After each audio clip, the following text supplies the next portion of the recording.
আরও শক্ত হাতে বেটিংয়ে নামল রানাঘাট পুলিশ জেলার টিম সানিরাজ। পুজোর মরশুমে আরও কড়া প্রতিটি থানা। এবার নজর অনলাইন বেটিং বুকিদের প্রতি। গতকাল রানাঘাট পুলিশ জেলার কল্যাণী থানা খবর পায় কল্যাণী শহরের মধ্যে একটি বাড়ি ভাড়া করে অনলাইন বেটিং চলছে এবং সেখানে বেশ কিছু জেলার বেআইনি জুয়ার বুকিরা রয়েছে। খবর পেয়ে হানা দেয় কল্যাণী থানার পুলিশ এবং সেখান থেকে 5 জনকে গ্রেফতার করে, সাথে ল্যাপটপ, দামি ফোন, ইন্টারনেটের সরঞ্জাম। এমন অভিযান রানাঘাট জেলা জুড়ে এবার চলতেই থাকবে। সাথে যারা এভাবে গরিব বেকার যুবকদের ধ্বংসের দিকে নিয়ে যাচ্ছে তাদের আর ছাড় নেই, তাদেরও স্থান হবে জেলে। যারা ধরা পড়েছে রানাঘাট, ধানতলা, জাগদহ এবং বাইরের কয়েকজন ছিল বলে জানান ডিএসপি। কি বলছেন তিনি শুনে নিন।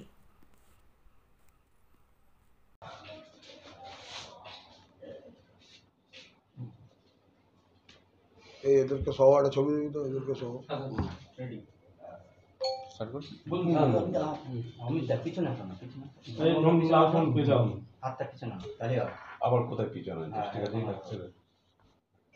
গতকাল বিকেলে কল্যাণী থানা একটি খবর পায় যে কল্যাণীরই একটি বাড়িতে B5/133 B5-এর 133-এ কিছু লোক জুয়া খেলছে এবং অনলাইন বেটিং, এটা অনলাইনে গ্যাম্বলিং করছে, বেটিং করছে। তো সেই মোতাবেক কল্যাণী থানার পুলিশ সেখানে রেড করার সময় সেখান থেকে 6 জনকে অ্যারেস্ট করে এবং 8টি মোবাইল, একটা ইন্টারনেটের সেটআপ সেখান থেকে সিজ হয়। তো এরা মেনলি ড্রিম 444, ড্রিম 555, মহাদেব বুক, কলকাতা বুক.in এই ধরনের বিভিন্ন ইল্লিগাল বেটিং ওয়েবসাইট আছে যেগুলো ইল্লিগাল, সেই সমস্ত বেটিং ওয়েবসাইট এবং তাদের অ্যাপের মাধ্যমে অনলাইনে বেটিং করছিল।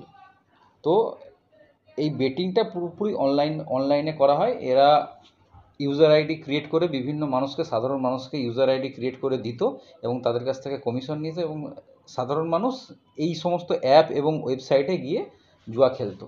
এরাই মাস্টার মাইন্ড ছিল যে যারা আইডিগুলো প্রোভাইড করতো। তো এদেরকে ধরা হয় এবং এগুলো সিজ করা হয়।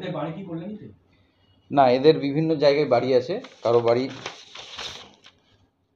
ধানতলায় আছে, সাউথ 24 পরগনা 2 জন আছে, হাঁসখালিরও আছে, বিভিন্ন জায়গায়। ভাড়া বাড়ি। তারা এখন ইনভেস্টিগেশন চলছে। এই যে ওয়েবসাইটগুলো আছে, ওয়েবসাইটগুলো কোথা থেকে ক্রিয়েট হয়েছে না হচ্ছে এটা পরে তদন্ত করেই আমরা বুঝতে পারবো। বাড়ির মালিক কি জানতো না? সেটা এখনও ইনভেস্টিগেশন চলছে যে কার কি আরও কি ইনভলভমেন্ট আছে না আছে। আমরা পিসি নিচ্ছি, পুলিশ কাস্টাডি প্রেয়ার করছি কোর্টে, তো তারপরে আমরা বাকিটা জানতে পারবো। গত বেশ কয়েকদিন ধরে রানাঘাট পুলিশ জেলায় বিভিন্ন জুয়ার থেকে হানা দেওয়া হয়েছে, এখনো পর্যন্ত কত অ্যারেস্ট হলো? এই এক্স্যাক্ট ডেটাটা আমার কাছে এই মুহূর্তে নেই, আমি আপনাকে বলে দিচ্ছি। কিন্তু রেগুলারলি আমাদের রানাঘাট পুলিশ ডিস্ট্রিক্ট বিভিন্ন থানা থেকে এই অ্যান্টি জুয়া রেড চলছে। এটা অনলাইনে আমরা এটা ফার্স্ট টাইম, যারা অনলাইনে জুয়া খেলছিল এটা ফার্স্ট টাইম করলাম আমরা।